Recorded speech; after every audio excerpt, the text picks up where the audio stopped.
लोग नीचा दिखाते हैं, रिस्क लेने में डर लगता है, होशियारी सीखनी है। भले ही तुमने एक चींटी भी ना मारी हो, भले ही तुमने किसी का बुरा ना किया हो, भले ही तुम कितने भी अच्छे क्यों ना हो, लेकिन फिर भी आपको होशियार होना होगा। होशियारी का हर वो दांव पे सीखना होगा जो आपकी ज़िंदगी को खुशियों से भर सके, आपकी परेशानियां दूर कर सके। क्योंकि अगर आप होशियार नहीं तो आप कभी भी खुश नहीं रह पाएंगे, दुखों के कुएं से बाहर नहीं आ पाएंगे और लाइफ टाइम सिर्फ दुखी आत्मा बनकर ही रह जाएंगे। मैं नहीं चाहता कि आपके साथ ऐसा कुछ भी अनर्थ हो, इसलिए आपको थोड़ी सी होशियारी तो सीखनी ही चाहिए, वरना आप बर्बाद हो सकते हो। एग्जाम्पल के लिए, दो लोगों ने मिलकर हाईवे पर एक प्लॉट खरीदा था। पहले वाले बंदे ने अपनी होशियारी से प्लॉट का front, back, right side, left side सब कुछ रजिस्ट्री करवाते वक्त लिखवा दिया था, पर दूसरा बंदा बिल्कुल नासमझ था। जब प्लॉट का बंटवारा करने का वक्त आया तो पहले वाले बंदे को फ्रंट का हिस्सा मिला और दूसरे वाले बंदे को पीछे का हिस्सा, जिसमें आने जाने के लिए सिर्फ एक पतली सी गली छोड़ी गई थी। वो जमीन उसके लिए किसी भी काम की नहीं बची थी। तंग आकर उसने अपनी जमीन पहले वाले बंदे को ही कम दामों पर बेच दी। मोरल, आप अच्छे हैं, ईमानदार हैं, बढ़िया बात है, लेकिन होशियारी सीखनी और करनी आपको आनी चाहिए। आज की इस वीडियो में मैं आपको 8 ऐसी बातें बताने वाला हूं जो आपको होशियारी का प्रोफेसर बना देंगी, इसलिए एक भी पॉइंट मिस मत करना। So let's start the video. सबसे पहली बात है, आपकी होशियारी इस बात में नहीं है कि आपका फ्रेंड सर्कल कितना बड़ा है। आपकी होशियारी तो इस बात में है कि आपकी नेटवर्किंग कितनी मजबूत है। अपनी नेटवर्किंग स्ट्रॉन्ग करने का मतलब ये नहीं है कि आपको कहीं जाना है और आपने तुरंत ओला उबर बुक कर लिया, या आपके एरिया में मोबाइल नेटवर्क बहुत स्ट्रॉन्ग है। अपनी नेटवर्किंग स्ट्रॉन्ग करने का मतलब है कि अगर आपको रात के 2 बजे भी कोई काम पड़े, कोई इमरजेंसी हो जाए, तो आपके एक फ़ोन करते ही आपकी हेल्प करने वाला कोई ना कोई जरूर होना चाहिए। और अगर आपकी नेटवर्किंग ऐसी नहीं है तो कोई फायदा नहीं फेसबुक पर हजारों फ्रेंड्स बनाने का, व्हाट्सएप पर सैकड़ों लोगों से चैट करने का, क्योंकि आपकी होशियारी इसी बात से दिखाई देती है कि आपकी नेटवर्किंग कितनी स्ट्रांग है। दूसरी बात है, होशियारी सीखनी है तो तारीफों के पीछे छुपे हुए खतरनाक मंसूबों को पहचानना सीखो। लोग आपकी तारीफ 2 ही मौकों पर करते हैं, या तो आपने इतना पैसा कमा लिया है कि किसी को भी खरीद सकते हो, या फिर लोगों को आपका पैसा या आपका वक्त चाहिए होता है। इसलिए अगर सामने वाला अचानक से आपकी तारीफ कर रहा है, जिसके मुंह से हमेशा जहर निकलता था आज उसी के मुंह से शहद निकल रहा है, तो आपको खुश होने की बजाय सावधान हो जाना चाहिए, क्योंकि उसकी तारीफों के पीछे कोई ना कोई खतरनाक मंसूबा जरूर छुपा होगा। और मैं दावे से कह सकता हूं, आपके साथ ऐसा कभी ना कभी जरूर हुआ होगा कि किसी ने पहले तो आपकी खूब तारीफ की और उसके बाद आपका ही नुकसान करा दिया होगा। अगर मेरी बात सही लगी हो तो वीडियो को लाइक और नीचे कमेंट जरूर करना। तीसरी बात है, लोगों के साथ रहकर लोगों के मन की बात जानने की कला आप में होनी चाहिए, तभी आप होशियारी में माहिर हो सकते हो। यार, ये कला अगर आप सीख जाते हो तो जिंदगी में कभी असफल नहीं होंगे, कभी घाटा नहीं होगा। पूरी दुनिया का तो नहीं पता, लेकिन आपको अपने आसपास के लोगों के, अपने ऑफिस के लोगों के, अपने कॉलेज के लोगों के, अपने पड़ोसियों के, यहाँ तक कि आपके लिए काम करने वाले लोगों के मन की बातें आपको समझनी आनी चाहिए, तभी आप होशियारी सीख सकते हो।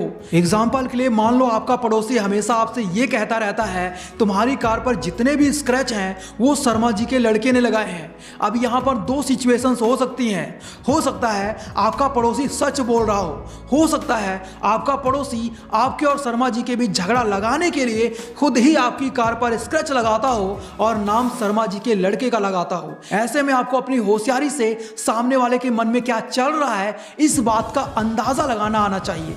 चौथी बात है, अपना टाइम आएगा इस उम्मीद में बैठे रहना मूर्खता है। होशियारी तो अपना टाइम लाने में है। 16 साल की उम्र में ज्यादातर लोग सोचते हैं अपना टाइम आएगा। 25 साल की उम्र में भी लोग यही सोचते हैं कि अपना टाइम आएगा। 35 साल की उम्र हो गई है तब भी लोगों को यही लगता है कि अपना टाइम आएगा, लेकिन 55 की उम्र पार होने के बाद भी अपना टाइम नहीं आया। फिर एक दिन अचानक हार्ट अटैक आता है और डॉक्टर्स बोलते हैं इनके जाने का टाइम आ गया है। सब रिश्तेदारों, दोस्तों, पड़ोसियों को बुला लो, मेरे दोस्त अपना टाइम आएगा, ये सोच दिमाग से निकाल दो। मेहनत करो, सफल बनो, क्योंकि अपना टाइम आता नहीं, उसे लाना पड़ता है। इसी में आपकी होशियारी साबित होगी। पांचवी बात है, बेवकूफ़ों वाली आदत छोड़ो, समय का सही इस्तेमाल करना सीखो। बेवकूफ़ लोगों की सबसे बड़ी बेवकूफ़ी पता है क्या है? उनको हमेशा यही लगता है कि उनके पास बहुत टाइम है। मेरे दोस्त, ज़रा कभी अपने माँ बाप का चेहरा ध्यान से देखो। उनकी ज़ुबान तो नहीं, लेकिन उनका चेहरा, उनकी उम्र साफ साफ कह रहे हैं कि बेटा मुझ में अब पैसा कमाने की ताकत नहीं बची है। लेकिन तुम्हें लगता है तुम्हारे पास बहुत टाइम है। माँ बाप अपने बच्चों के लिए आखिरी सांस तक पैसा कमाने की कोशिश करते रहते हैं, लेकिन ज़बान से कभी ये नहीं कहते कि मुझसे अब पैसा कमाया नहीं जाता। वो आपके लिए पैसा कमाते कमाते ये दुनिया छोड़कर चले जाएंगे। उसके बाद तुम्हारी सफलता, तुम्हारा पैसा किसे दिखाओगे? इसलिए मेरे दोस्त, अपने समय का सही इस्तेमाल करना सीखो। इसी में आपकी होशियारी है। छठी बात है, अपनी होशियारी साबित करना चाहते हो तो लाइफ में एक बार बिजनेस जरूर करना। पूरी दुनिया जानती है कि नौकरी करके कोई अमीर नहीं बना, लेकिन फिर भी सब नौकरी के पीछे भागते हैं क्योंकि लोगों के अंदर बिजनेस के लिए रिस्क लेने की हिम्मत नहीं होती। नौकरी करके महीने में एक बार पैसों के दर्शन होते हैं, लेकिन बिजनेस में रोज पैसा आता है। नौकर बनना आसान है, लेकिन मालिक बनना बहुत मुश्किल। इसलिए मेरे दोस्त, लाइफ में एक बार बिजनेस जरूर करना, रिस्क लेना, क्योंकि अपनी होशियारी दिखाने का इससे बढ़िया और फायदेमंद तरीका और कोई नहीं हो सकता। सातवीं बात है, अगर लोगों को आपकी खुशियों से, आपके दुखों से कोई फर्क नहीं पड़ता तो तुम्हें भी उनकी खुशी के लिए खुद को बर्बाद नहीं करना चाहिए। इसी में आपकी होशियारी है। मेरे दोस्त, लोगों को इस बात से कोई फर्क नहीं पड़ता कि हम खुश हैं या नाराज हैं, दुखी हैं या ठीक हैं। उन्हें फर्क तो सिर्फ इस बात से पड़ता है कि हम उन्हें खुश रखते हैं या नहीं, उनके हिसाब से चलते हैं या नहीं, उन पर पैसा खर्च करते हैं या नहीं, हम उनके लिए हमेशा अवेलेबल रहते हैं या नहीं। अगर हम सामने वाले के हिसाब से चलते हैं, उनकी सारी बातें मानते हैं, उनको खुश रखते हैं, तभी वो हमसे कोई रिश्ता रखते हैं, हमसे ठीक से बातें करते हैं, खुश रहते हैं। जिस दिन हमने अपने हक के लिए कुछ बोल दिया या हम भी उनके ही जैसा बिहेव करने लगे तो वो हमसे नाराज होकर हमसे रिश्ता ही तोड़ लेते हैं। जरा दिमाग लगाकर सोचो, ऐसे इंसान से रिश्ता जोड़कर सिर्फ आपका नुकसान हो रहा है। इसलिए ऐसे लोगों के लिए खुद को बर्बाद करना बंद करो। आठवीं बात है, गधों की रेस में या कुत्तों के झुंड में खुद को शेर साबित करने को होशियारी नहीं, मूर्खता कहते हैं। एक बार गधों की रेस का मुकाबला रखा जाता है और उस मुकाबले में एक चीते को भी शामिल किया जाता है। लेकिन हैरानी की बात तो ये होती है, जैसे ही रेस शुरू होती है चीता अपनी जगह से थोड़ा सा भी नहीं हिलता, पर गधे अपनी पूरी ताकत लगा देते हैं उस रेस को जीतने के लिए। जब रेस खत्म हुई तो चीते से पूछा गया, तुम रेस में भागे क्यों नहीं? तब चीते ने कहा, कभी कभी खुद को बेहतरीन साबित करना दरअसल अपनी ही बेइज्जती करवानी होती है। इसलिए हर जगह खुद को साबित करने की जरूरत नहीं होती। कुछ लोगों के सामने चुप रहना ही होशियारी भरा जवाब होता है। गधों के साथ गधे ही दौड़ते हैं, शेर और चीते नहीं। इसलिए अगर आप में होशियारी है तो जरूरी नहीं कि खुद को साबित करने के लिए गधों के साथ मुकाबला किया जाए।